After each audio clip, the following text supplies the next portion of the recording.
Hello, I'm Jason Weiner, and this week on Checking In, we check in with Lee Cullom.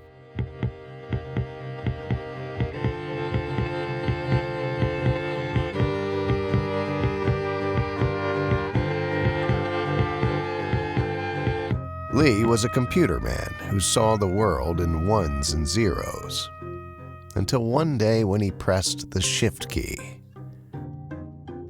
Now, when he looks around, all he can see is exclamation points, parentheses, and ampersands.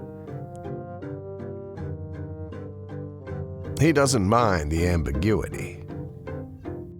He's always said that a man's gotta be something or other.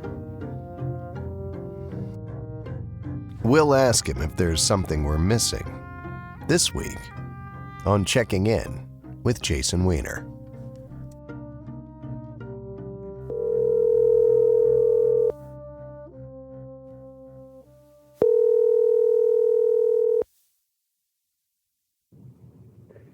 Hi, this is Lee Cullom. I'm not in right now. Please leave a message.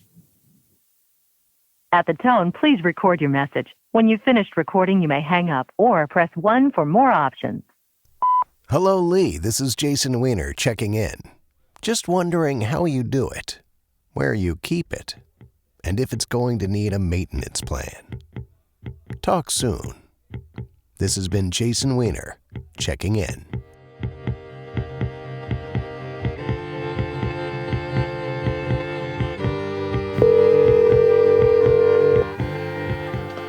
This is Lee Cullom. Hello, Lee. This is Jason Weiner checking in.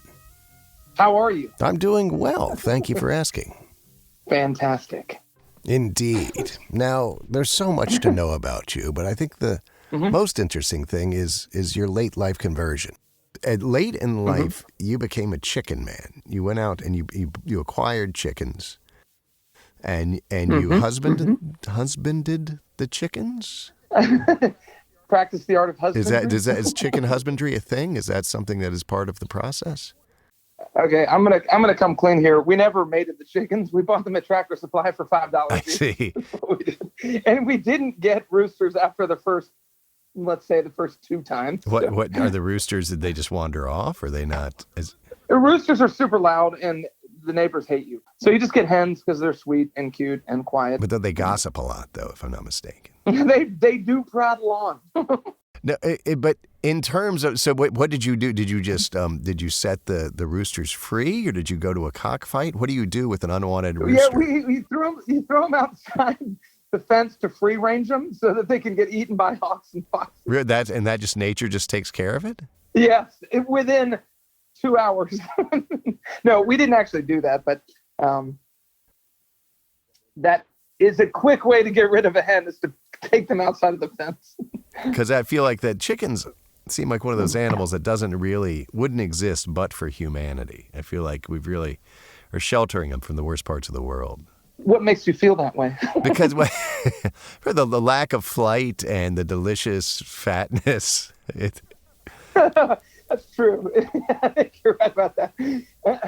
And they're pretty fast, but that's only when you cut their heads off. Well, because I remember in the motion picture Rocky, one of his training methods was to catch a chicken. I don't know if you remember that. It's true. But the interesting thing is they're not at all difficult to catch. Oh, really? Well, he did lose the fight, so perhaps. Yeah. Maybe it may depend on the breed. Maybe some breeds are faster than others. They're racing chickens, do you think? I would imagine that there is a breed of chicken for any purpose you might have. Huh. We had Rhode Island Reds. Do they have at the farm supply place? Do they just have a box of chicks? Are they full size chickens? Yeah, $5. Are they little guys? $5. They're just little guys. They're chick. No, they're chicks at that point. Yep. So the little yellow ones, the little cuties. Well, they're all different types of breeds. But the ones you bought were little yellow guys, like peeps. I think. Let's see. We had Jersey Giants and Rhode Island Reds. It seems like rhyming and alliteration is a big part of the chicken naming scene. Yep, that's true. I guess you found out the secrets to chicken marketing. And how long does it? The chicken is obviously for eggs, right? That's right. The main thing. That's the best part of having chicken. The fresh egg. Yeah. Yep. Did you have an elaborate setup where because I'm familiar only with cartoon chicken raising, and so I picture there's a coop and they lay the egg and it rolls down an elaborate set of ramps or something. Right. Well, I think people who are real chicken farmers probably do have an elaborate setup. We started with some homemade setup, and turns out I'm not much of a carpenter. So that structure eventually fell apart. And then we went to Lowe's and just bought a big house thing, that you... Just like a big prefab chicken house? Yes. Yep. And then we added on to that. We made some electric fencing around it and some hawk netting to protect the innocent hens. From the vicious hawks. Yes. The hawks and they're federally protected. You've tussled with so did you have an opinion of hawks before you became a chicken man, or does like every chicken man have an opinion on hawks? I did. That's a great question. Thank you. My opinion was, what a beautiful, majestic animal. And then it turned into, get these fucking hawks off my property. I want to shoot them because they keep on eating these $5 chickens, which also, though, I think the real labor is in raising them from the chicks into the full-grown adult hens. That's where the real effort. And what is the timeline on something like that? You're talking about 12 to 16 weeks. Oh, so it's like that's a drop in the bucket. And you get them year round. You can get a chicken, or is it only in spring? No, it is in the spring. You're right. $5 spring chickens at Tractor Supply. But is the Tractor Supply? It sounds like it might be a misnomer. It's sort of a general purpose store, right? It's not mainly tractor parts, I would imagine. If you wouldn't mind us taking a segue to talk a little bit about Tractor Supply.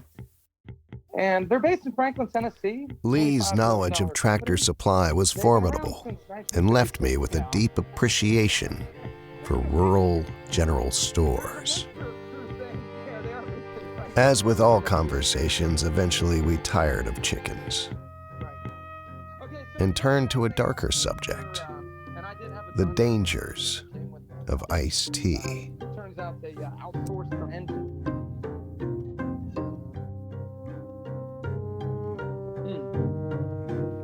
You get a lot of food poisoning? I find as I get older, I'm getting more food I had poisoning. food poisoning so bad one time, botulism from tea at Mellow Mushroom. Botulism? Yes.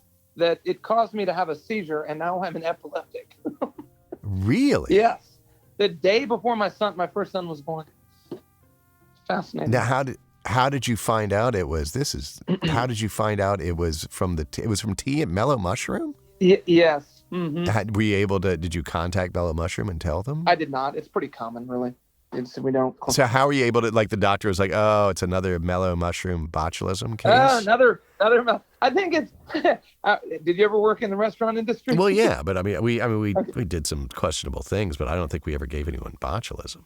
It's this. It's just. I think at Bennigan's when I was a waiter, I was responsible for cleaning the tea urns at night, which you have to bleach every night.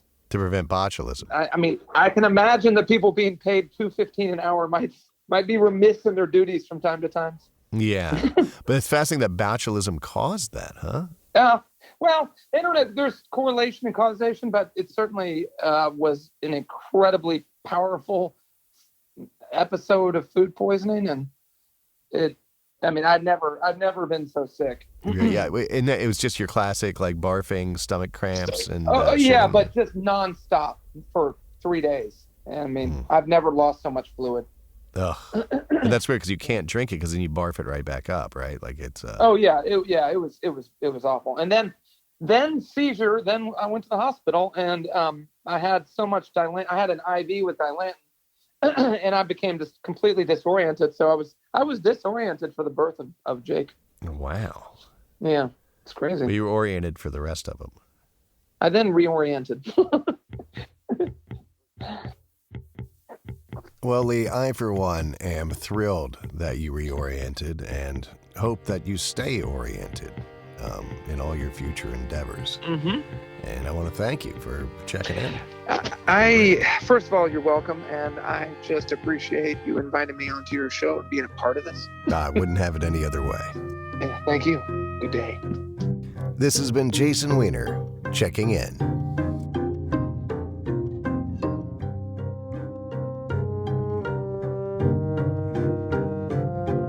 was a group of people convinced that Hitler was still in Argentina.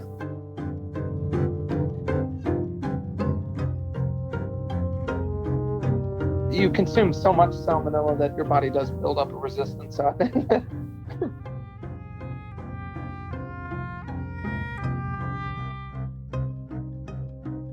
you know that you can drink your urine for up to 72 hours.